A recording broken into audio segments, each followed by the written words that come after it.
Isa daw sa mga bahay ni Zaldico ang pinaglalagyan lang ng pera. Yun ang sabi. Kahit vault ng bangko, hindi kakasya yung 22 billion. Oo. Nasa maleta, may bahay, puro maleta. Pitong maleta van daw ng pera. Yung maletang pera. At ang pinakahuling hatid, ngayong taon, 1.75 billion. Pinakamalaki, noong 2024, 10.5 billion. Ako lang naman ay nagtataka. Ano? Talagang walang nag-apply ng search warrant, ano? Bad trip eh. No? Gusto nyo bang malaman kung kailan ito nagsimula? Ang sabi po sa interim report ng ICI, ilang ulit nga daw pong nagkaroon ng cash delivery sa penthouse at maging sa bahay ni Zaldico sa Pasig mula 2022 hanggang 2025. Stop! Sinolo niya ba yun?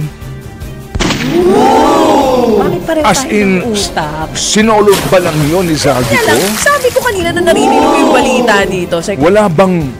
Wala kasama? Walang kahati? Walang boss? Sa kanya lang yun? Parang sa utak ko, para kung totoo to, kung kumamal ka ng ganyang kalaki, mag-isa ka lang, hindi ka natakot. Ano ba yan? Ang tatakaw All by nyo. myself? Kasi kung tayong dalawa to, sasama kita. Di ba? Ride or die tayong dalawa dito, Chong. Pedikits tayo, men. Pedikits tayo, men. Dalawa tayo dito. Kaya lang di tayo mambabatas eh. Hindi tayo proponent, ha? 22 billion? Solo lang sa kanya yon? All by yourself? Sa nangyayari na ito na ho dapat nga, ang pupurga. Ito na ho ang pipigil.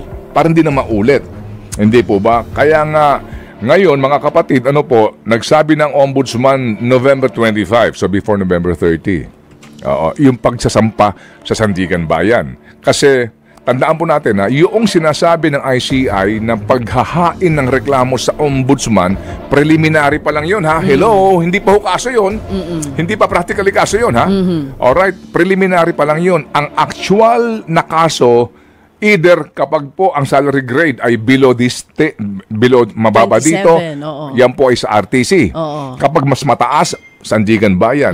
Kapag dumating na Sandigan Bayan yung kaso, Sandigan Bayan ang mag-aaral, may basihan ba, issue ng warrant? Pag issue po ng warrant, papaharapin para basahan ng sakdal. So, arraignment ang tawag doon. Kumbaga, kasi tama yan. Buti na ipaliwanag mo. Kasi yung rekomendasyon na naglabas ng balita ang ICI na may rekomendasyon para kasuhan, ang dami ng masaya. Ang sabi pa ng iba, bakit kulang? Huwag muna tayo masyadong masaya. Kasi interim pa lang to. Baka sa final report may mga mawala pang pangalan. Yun ang kinakakaba ko eh. Dribble lang po ito. Madagdagan, mabawasan. Dribble lang po ito muna, ha? Kaya po, maging mapanuri po tayo dito. Kasi nga, hindi maitatanggi na nararamdaman po ng marami sa gobyerno ngayon yung pressure, pati sa hudikatura. Sa Sandigan Bayan nga, baby girl, ang usap-usapan doon mukhang di na kayo piyesta, no? Bakit? May handaan sila doon. So, paano ngayon yan? Yung mga regalo ngayong Pasko, o baka mas lumaki yung regalo ngayon? Wala muna. Doubt it. Okay. Sige, pero ito lang po mga kapatid, ang sarap pag-usapan nito. Sige. Ang sarap nitong ikumpara, Ikumpara. Direk Joey, Aaron. Kung ikukumpara natin yung PDAP scam ni Napoles at saka ito ngayong skandalong ito, may kahalintulad sila. May pagkakapareho. Kung ano po yun, siguro mamaya na, mamaya. May pagkakapareho eh. Kaya pwede rin pong yung mga argumento nung mga nasakdal doon, ito rin magiging argumento rito eh. Parang doon po pupunta eh. Yun din po sinabi sa akin nung akin nakaugnayan po na isang abogado eh. At ngayon nga daw po ay fiesta ang mga mamahaling law firms. Dami nilang trabaho. Ang dami ho nilang mga kinukuha mga bagong abogado, mga researchers, etc. Nagagawa ng mga pinaghahandaan po nila itong mga kasong ito. Mamaya po yan. Tanong lang po, ang sinasabi, 22 billion piso sa kwentada ang na-deliver daw kay Zaldico. Baby girl, nabasa mo ba yon? naman, kahapon may inilabas nga pong report. Galing din po ito, kasama to sa interim report ng ICI. Okay. Sinasabi na tinatayang nasa 22 billion pesos po na cash ang ibinuhos daw ni dating ako Bicol Party List Representative Zaldico. At nakalagay sa mga maleta. Okay. Yun ang sinasabi. Gusto nyo bang malaman kung kailan ito nagsimula? Ang sabi po sa interim report ng ICI, ilang ulit nga daw pong nagkaroon ng cash delivery sa penthouse at maging sa bahay ni Zaldico sa Pasig mula 2022 hanggang 2025. Stop! Okay, Ted. 22 billion? Cash? Yes, Ted. Sandali lang, ha? Sinolo niya ba yun? Bakit pareho As tayo in, ng utak? sinolo ba lang yun ni Zaldico? Kaya lang, sabi ko kanina na narinig ko yung balita dito. Wala bang...